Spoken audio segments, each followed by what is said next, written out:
Feliz sábado, hermanos.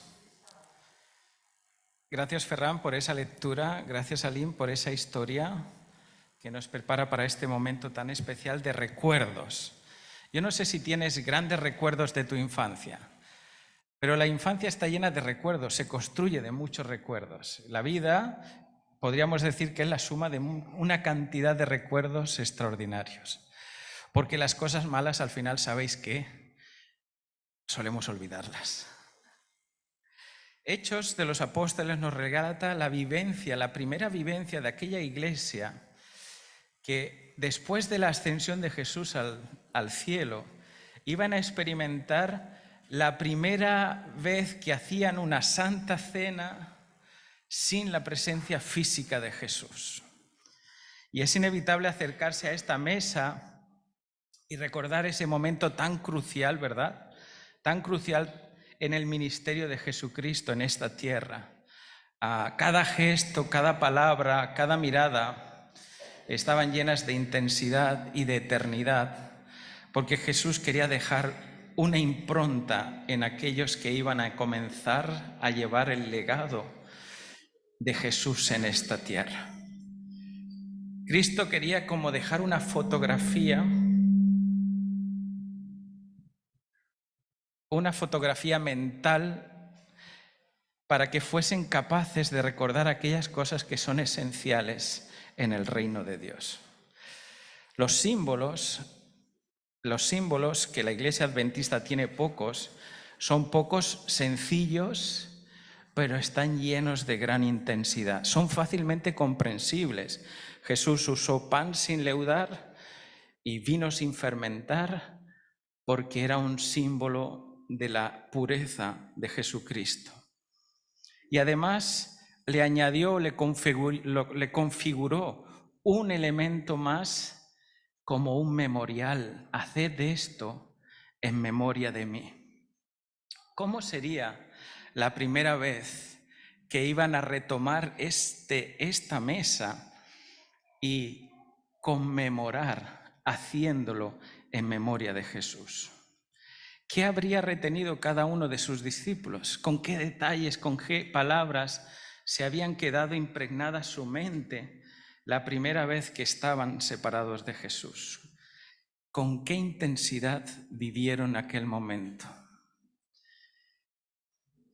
El alma la persona tiende a olvidar muchas veces las bondades de Dios. En un mundo tan duro, tan difícil como el que vivimos, a veces podemos olvidar lo bondadoso que ha sido Dios con nosotros. Y me imagino que, por orden natural, cuanto más separados del Edén, el mal acampa más a sus anchas, que los seres humanos caemos en el riesgo de olvidar las bondades de Dios. Por eso Jesús insistió en aquel elemento: haced esto en memoria de mí. Hoy, casi 2000 años después, o más de 2000 años, tú y yo estamos aquí ante esta mesa que no excluye a nadie, pero que revela dos condiciones necesarias para este momento. Y esas dos condiciones necesarias son las que ha leído nuestro hermano Ferran. La primera iglesia que siguió el ministerio de Jesús en la tierra, esa primera iglesia tenía dos cualidades, dos condiciones que habían quedado impregnadas en su mente de manera extraordinaria: alegría y sencillez de corazón. ¿Por qué estas dos virtudes? De las muchas que quizás podía tener el momento, ¿por qué recordar dos? Alegría y sencillez. Y podríamos decir paradójicamente alegría, ¿por qué? Porque va a morir. O alegría porque la promesa de Dios y el plan de Dios es fiel, es inmutable. Estas dos cualidades, la alegría y la sencillez, encierran en la esencia del cristianismo y el testimonio de Jesús necesario, característica de aquellos que esperan la venida de Cristo. La alegría siempre ha sido un componente esencial del cristianismo. De hecho, cuando A María se le presenta Gabriel para anunciarle que el Mesías, que el Verbo se va a hacer carne. Dice en Lucas 1:28, alégrate, mujer. Así que la primera comunicación que tiene el cielo a la hora de la encarnación de Jesús en esta tierra comienza, y podía haber elegido otra palabra, pero comienza con esta: alégrate. Alégrate porque tu salvación está cercana. Es el nacimiento de Jesús. Los ángeles cantan a los pastores y les dicen, Lucas 2:11, os anuncio una buena noticia que será de gran alegría a todo el pueblo. Hoy ha nacido en la ciudad de David un Salvador, el Mesías, el Señor. Cuando los magos o reyes de Oriente llegaron a aquel portal, dice Mateo 2:10, que al ver la estrella, ellos se llenaron de alegría. Y para Pablo, en Filipenses 4, alegraos siempre en el Señor, y os lo repito, alegraos en el Señor. Una de las condiciones necesarias para acercarnos a la mesa es que la vida, la entrega de Jesús, haya producido en ti alegría. La alegría, la primera causa que hace que tú y yo estemos alegres, y esto es lo que nos dicen estos textos, es que la cercanía del Señor ha llegado a nuestras vidas. Cristo está presente y por eso tú tienes que estar alegre. La alegría se manifiesta en el encuentro del Señor con la humanidad. En la hora de la pasión, en el momento más terrible de su vida, cuando está en la cena con sus discípulos, en ese momento que es como un broche entre el viejo pacto y el nuevo pacto, dice Juan 15, como el Padre me ha amado, yo os he amado, permaneced en mi amor. Y os he hablado esto para que mi alegría esté en vosotros y vuestra alegría llegue a ser plena. En ese momento que los discípulos quizás no van a comprender hasta posteriormente con la venida del Espíritu Santo, Jesús les está intentando transmitir algo en aquella noche. Quiero dejarte algo, quiero dejarte esta alegría de que Dios está al control de todo, que está aquí, que el cielo escogió venir a poner solución al mal y a buscar a todo lo que estaba perdido. La alegría cristiana es abrirse a ese amor de Dios y permanecer en él. Es aceptar el sacrificio de Jesús y permanecer en él. Y eso tiene que producir alegría, porque la alegría es la certeza que se transcribe en fe de aquellos que sabemos que si Dios ha sido fiel en el pasado, también lo va a ser en lo que queda por venir. La alegría de la salvación es algo que tú y yo debemos experimentar cuando nos acercamos a la Santa Cena. Y muchas veces Satanás se encarga de enmarañar y empañar ese concepto de alegría en torno a tu salvación. Si no eres válido, si no eres óptimo para este momento, si tienes algo que aún te separa de Dios, pero en medio de ese momento el Señor le dice: alégrate. Alégrate porque yo estoy aquí y soy el único que puede poner solución a eso.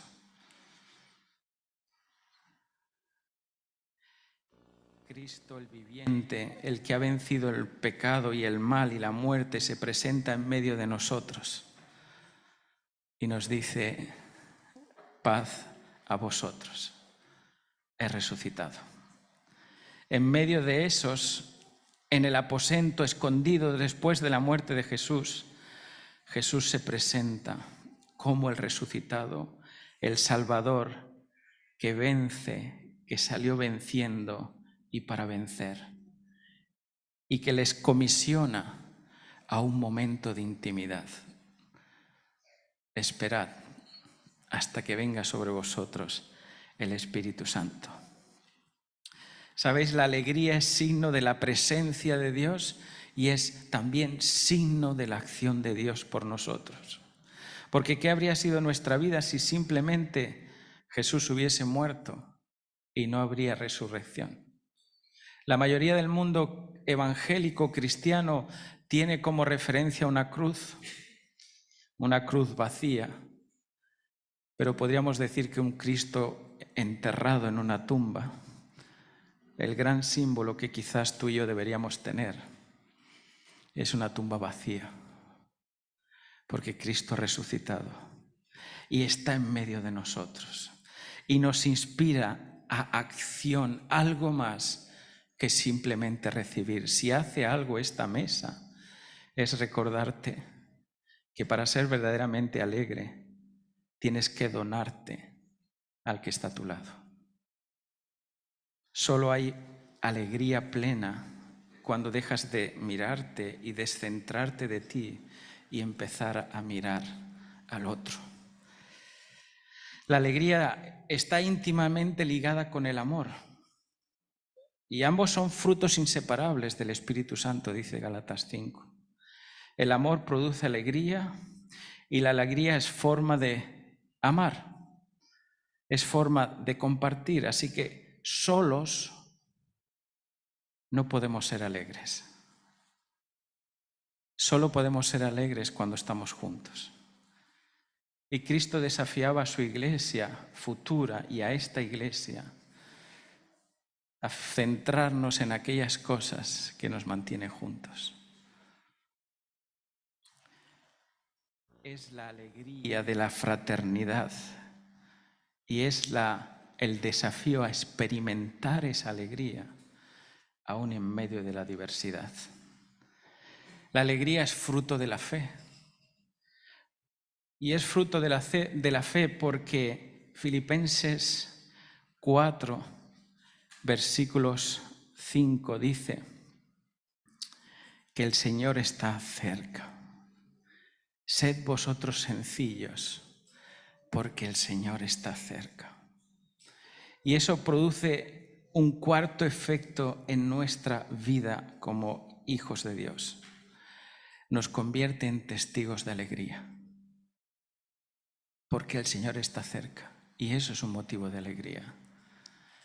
Así que Jesús instaura y dice: no volveré a tomar de este fruto de la vida hasta que esté con vosotros en la tierra nueva. Y esto es un fruto de alegría porque la promesa de la segunda venida está inmersa en esta mesa. Cada vez que comáis y bebáis, la muerte de Cristo anunciáis hasta que Cristo vuelva. ¿Cómo estás esperando tú la segunda venida de Jesús? Porque una de las características de la iglesia primitiva que se quedó fijada en su mente era vivir con alegría la promesa de que volveremos a sentarnos a una mesa con Jesús. Yo quiero también estar en esa mesa. Y eso fue lo que le dio poder a esa pequeña iglesia que cambió el mundo con un puñado de personas, con alegría y con sencillez de corazón. Y me pregunto cuántos programas y proyectos de evangelización podríamos hacer y todos serían insuficientes si no tienen estas dos características. Lo que hemos visto, dice Primera de Juan 1, del 3 al 7, lo que hemos visto y lo que hemos oído, eso os anunciamos. Por eso nos convertimos en testigos de alegría. Lo que hemos visto y lo que hemos oído os anunciamos. ¿Para qué? Porque tiene un propósito anunciar esto. Y el texto nos lo dice: ¿para qué anunciamos? Para que vosotros tengáis comunión con nosotros. Y que nuestra comunión verdaderamente es con el Padre y con el Hijo Jesucristo. Estas cosas os escribo para que vuestro gozo sea cumplido. Y este es el mensaje que hemos oído de Él y que os anunciamos. Dios es luz y no hay tinieblas en Él. Qué bonito este mensaje. Dios es luz y no hay tinieblas en Él. Lo que hemos oído y lo que hemos visto te anunciamos para que entres en comunión con nosotros también. Así que la Santa Cena, una de las muchas cosas que puede causar en tu vida es verdadera fraternidad, verdadera comunión con el Padre, con el Hijo y con el que está a tu lado. ¿Y por qué la sencillez de corazón? Esa fue otra fotografía mental que se quedó en aquella noche, quizás por el propio desarrollo de la escena en la cual el maestro se pone a servir a sus discípulos y en la que dice: mi reino, el maestro sirve a los alumnos. En mi reino, el más pequeño será el más grande. La sencillez es una virtud maravillosa, pero muy pocas veces valorada, porque la asociamos a pobreza intelectual, a pobreza de carácter. Y a Satanás le va bien que nosotros hagamos eso, porque no le interesa que nosotros entendamos plenamente qué significa sencillez de corazón. Si yo te digo que sencillo eres, igual te enfadas, porque tenemos una deformación de esta gran virtud necesaria para los hijos de Dios. Pero la sencillez es uno de los atributos que denota dos cosas del ser humano. Denota nobleza y madurez. Las personas sencillas son nobles y son maduras. Son capaces de encajar la diferencia y no desequilibrarse, manteniendo los ojos puestos en Cristo. Y aunque resulte paradójico, solamente las personas extraordinarias como tú pueden ser genuinamente sencillos. Dios no te ha llamado a nada más ni nada menos que a ser sencillo como Él fue sencillo en esta tierra. La sencillez no se equilibra en la sobredimensionada necesidad que tenemos a veces de poseer la verdad y además de imponer a los demás que piensen como nosotros. Solo las personas sencillas son capaces de acoger la diferencia y transformar el desafío en una fuente de enriquecimiento personal. La sencillez también está presente en la forma en la que nos relacionamos los unos con los otros. Una persona que cuenta con esta extraordinaria virtud de la sencillez se acepta y es capaz de aceptar al otro, en tanto que espera que la obra de Dios sea perfecta en su vida misma. Nos volvemos muy complicados los seres humanos cuando las cosas podrían ser más sencillas. Y Pablo insiste: hoy con qué prontitud os habéis complicado la vida. No es que haya otro evangelio, sino que la gente lo trastorna y Satanás mismo está empeñado en que no entiendas. Nos complicamos cuando nos dejamos influenciar muchas veces por nuestros miedos, por el temor al qué dirán, por el temor al rechazo, por la inquietud personal quizás de que debes ser más y mejor cristiano. No logramos vernos como Dios nos ve y construimos creencias mentales equivocadas sobre lo que somos y lo que deberíamos ser. Y en realidad esta mesa te dice lo que tú eres. Solo somos polvo y aire. Necesitamos de la vida del Creador para poder ser alguien. Es más, solo somos alguien cuando no somos nadie, cuando nos escondemos detrás de Cristo. La sencillez no tiene que ver nada con el conformismo o con la pasividad.